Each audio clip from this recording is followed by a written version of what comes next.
Hello नमस्कार विद्यार्थियों। Class ninth विषय विज्ञान जीवन की मौलिक इकाई चैप्टर नंबर 5 महत्वपूर्ण बिंदु।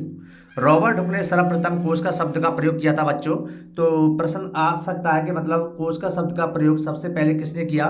तो अपन उसमें कहेंगे कोश का शब्द का प्रयोग था वो सबसे पहले रॉबर्ट ब्राउन नामक वैज्ञानिक ने किया था। इसके बाद दूसरा पॉइंट है रॉबर्ट ब्राउन ने केंद्रक की खोज की। रॉबर्ट हुक ने तो उसका शब्द का प्रयोग किया, लेकिन रॉबर्ट ब्राउन नामक वैज्ञानिक थे, उन्होंने केंद्र की खोज की किसमें की थी? आर्किड मूल की सेल्स में, आर्किड मूल की कोशिकाओं में रॉबर्ट ब्राउन ने खोज की थी। इसके बाद तीसरा पॉइंट है कोशिका सिद्धांत का प्रतिपादन। जो कोश का सिद्धांत था, सेल थ्योरी थी, उसका प्रतिपादन स्लाइडन और स्वान नामक वैज्ञानिक द्वारा प्रस्तुत किया था। इस सिद्धांत को प्रस्तुत किया था स्लाइडन और स्वान नामक दो वैज्ञानिकों ने कोश का सिद्धांत को प्रस्तुत किया था। इसके बाद अगला पॉइंट है पॉइंट नंबर 4। कोशिका का निर्माण पूर्व निर्मित कोशिकाओं से होता है। कोशिका का निर्माण है वो इससे पहले जो कोशिकाएं बनती हैं उन पूर्व निर्मित कोशिकाओं से होता है। और इसकी जो अवधारणा कॉन्सेप्ट था, सेल कॉन्सेप्ट, वो रॉबर्ट बिरचो द्वारा प्रस्तुत किया गया था। रॉबर्ट बिरचो द्वारा प्रस्तुत कॉन्सेप्ट किया गया था। और इसके बाद पॉइंट नंबर 5 है प्रोकैरियोटिक कोशिकाओं में कोई भी कोशिका अंग नहीं पाई जाती। जितनी प्रोकैरियोटिक कोशिकाएं होती हैं जो पेड़ पौधों में पाई जाती हैं, आप कह सकते हैं प्रोकैरियोटिक कोशिकाएं कौन सी होती है? जो ऐसी कोशिका जो पेड़ पौधों में पाई जाती है उन्हें प्रोकैरियोटिक कोशिका कहते हैं, जिसमें किसी प्रकार कोई कोशिका अंग नहीं पाई जाती, जैसे माइटोकॉन्ड्रिया, गोल्गी बॉडी है, ये कोई भी उसमें प्रोकैरियोटिक सेल में नहीं पाई जाते हैं। इसके बाद पॉइंट नंबर 6 है कोशिका वृद्धि मुख्य रूप से सेलुलोज एवं कोशिका झिल्ली लाइपोप्रोटीन की बनी होती है। तो कोशिका वृद्धि है जो सेल वॉल है वो किसकी बनी होती है? सेलुलोज की। सेल वॉल सेलुलोज की बनी होती है और जो सेल मेम्ब्रेन होती है, कोशिका झिल्ली होती है, वो बनी होती है लाइपोप्रोटीन की। तो सेल वॉल कहते हैं कोशिका भित्ति को, सेल मेम्ब्रेन कहते हैं कोशिका झिल्ली को। तो कह सकते हैं कोशिका भित्ति किसकी बनी होती है? सेल्यूलोज की। और कोशिका झिल्ली बनी होती है लाइपोप्रोटीन की। प्रोटीन होती है, इसका नाम होता है लाइपोप्रोटीन। लाइपोप्रोटीन की सेल मेम्ब्रेन बनी होती है बच्चों। इसके बाद पॉइंट नंबर 7 है राइबोसोम है सेंट्रोसोम सेंट्रियोल न्यूक्लियोलस झिल्ली रहित कोशिका अंग है। जो राइबोसोम, सेंट्रोसोम, सेंट्रियोल, कोशिका न्यूक्लियोलस झिल्ली रहित कोशिका अंग है, इनमें कोई भी इन कोशिका अंगों में झिल्ली नहीं पाई जाती, झिल्ली रहित होते हैं, मेम्ब्रेन लेस होते हैं ये। नंबर 8 एंडोप्लाज्मिक रेटिकुलम, गोल्जी काय या गोल्जी बॉडी कह सकते हैं, रिक्तिका, वैक्यूल, लाइसोसोम, स्पेरोसोम, परऑक्सीसोम, ग्लाइकोऑक्सीसोम, थाइलेकोइड अथवा लैमेली आदि एकल झिल्ली से घिरे कोशिकांग है। जिसमें जैसे मान के चलो जो एकल झिल्ली से घिरे हुए कोशिकांग कौन कौन से, तो प्रश्न पूछा जा सकता है कि एकल झिल्ली से घिरे हुए कोशिका अंग है। तो एंडोप्लाज्मिक रेटिकुलम है, गोल्जी बॉडी है, वैक्यूल, लाइसोसोम है, स्पेरोसोम है, परऑक्सीसोम है, ग्लाइकोऑक्सीसोम, थाइलेकोइड है, लैमेली आदि एकल कोशिकाओं से घिरे हुए अंग होते हैं। नंबर इसके बाद 9 नंबर आता है माइटोकॉन्ड्रिया एवं लवक। माइटोकॉन्ड्रिया एवं लवक या क्लोरोप्लास्ट, क्रोमोप्लास्ट, ल्यूकोप्लास्ट, क्या कितने होते हैं? क्लोरोप्लास्ट, क्रोमोप्लास्ट, ल्यूकोप्लास्ट दोहरी झिल्ली से घिरे कोशिकांग होते हैं। जो दोहरी झिल्ली से घिरे हुए कोशिकांग कौन कौन से होते हैं? क्लोरोप्लास्ट, क्रोमोप्लास्ट, ल्यूकोप्लास्ट, ये दोहरी झिल्ली से घिरे हुए सेल ऑर्गन होते हैं, कोशिका अंग होते हैं। प्रश्न नंबर 10 केंद्रक कोशिका में पाया जाने वाला सबसे बड़ा कोशिका अंग है। जो न्यूक्लियस है, न्यूक्लियस जो कोशिका में पाया जाने वाला सबसे बड़ा सेल ऑर्गन है, सेल अंग है, कोशिका अंग है। नंबर 11 है किसी कोशिका के गुणसूत्र एवं कोशिका द्रव के विभाजन से, किसी कोशिका के गुणसूत्र एवं कोशिका द्रव के विभाजन से 2 या 4 कोशिकाओं के बनने की क्रिया, 2 या 4 कोशिकाओं के बनने की जो क्रिया होती है उसे सेल डिवीजन कहते हैं। क्या कहते हैं बच्चों? उसे सेल डिवीजन या कोशिका विभाजन कहते हैं। तो जैसे एक कोशिका से 2 कोशिकाएं बनती, 2 से 4 बनती, तो ये मतलब कोशिकाएं आपस में विभाजित होती रहती, तो एक क्रिया होती है, प्रक्रिया होती है, इस फेज को सेल डिवीजन या कोशिका विभाजन कहते हैं।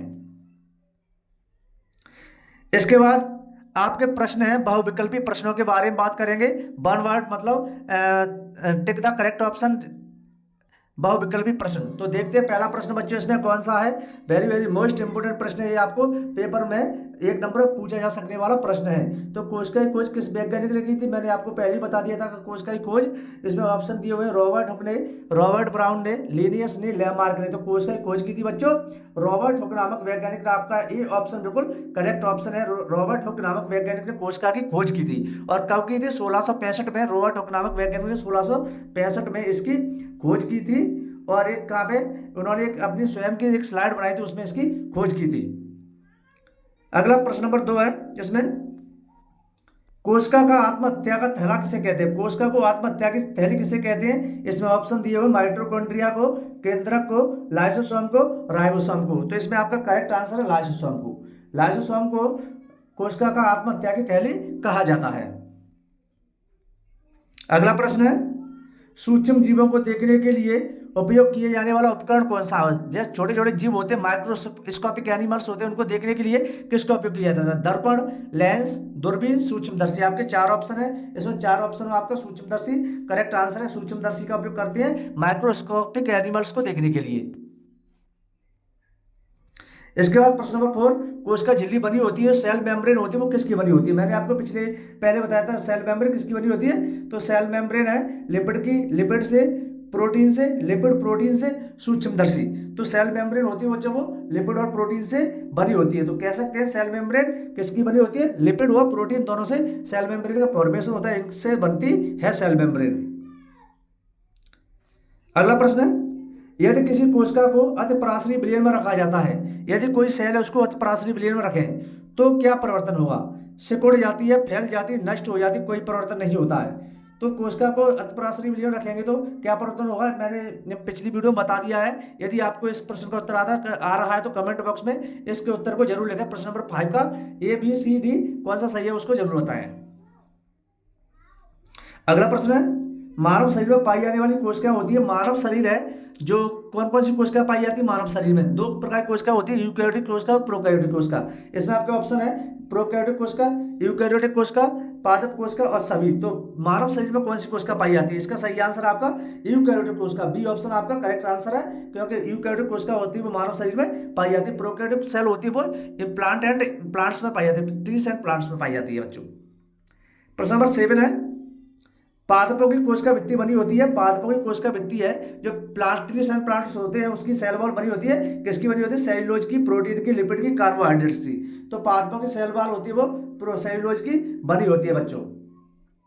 प्रश्न नंबर 8 है, एक कोशिका से 2 या अधिक कोशिकाओं का बनना क्या कहलाता है? 1 से 2 कोशिका या 2 से अधिक कोशिकाओं का बनना क्या कहलाता है? कोशिका वृद्धि, यूकैरियोटिक कोशिका, कोशिका परिवर्तन और कोशिका विभाजन। तो मैंने आपको पिछले प्रश्न उसमें महत्वपूर्ण पॉइंट थे उसमें बता दिया था कि 1 से 2 कोशिका बनती तो आपस में विभाजन होता है तो वो कोशिका क्या है? कोशिका विभाजन कहलाती है। इसका आंसर हुआ कोशिका विभाजन या सेल डिवीजन कहते हैं बच्चों से।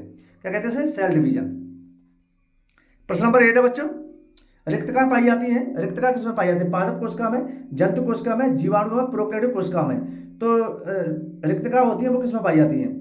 रिक्तकाएं किसमें पाई जाती हैं? तो इसमें आपका आंसर करेक्ट आंसर होगा बच्चों जंतु कोशिकाओं में। किसमें पाई जाती है? जंतु कोशिकाओं में, आपका करेक्ट आंसर। प्रश्न नंबर 9 है बच्चों, जंतुओं के शरीर की संरचनात्मक यूनिट में क्या कहलाती है? जंतुओं के शरीर की जो संरचनात्मक स्ट्रक्चरल है और फंक्शनल यूनिट है, स्ट्रक्चरल एंड फंक्शनल यूनिट, संरचनात्मक एवं क्रियात्मक इकाई क्या कहलाती है? संक्रामक, विद्यार्थी, जीन, कोशिका। तो इसमें आपका आंसर है कोशिका कहलाती है। क्या कहलाती है बच्चों? कोशिका कहलाती है। इसके बाद ये प्रश्न समाप्त होने के बाद प्रश्न आते हैं, इंपॉर्टेंट प्रश्न है,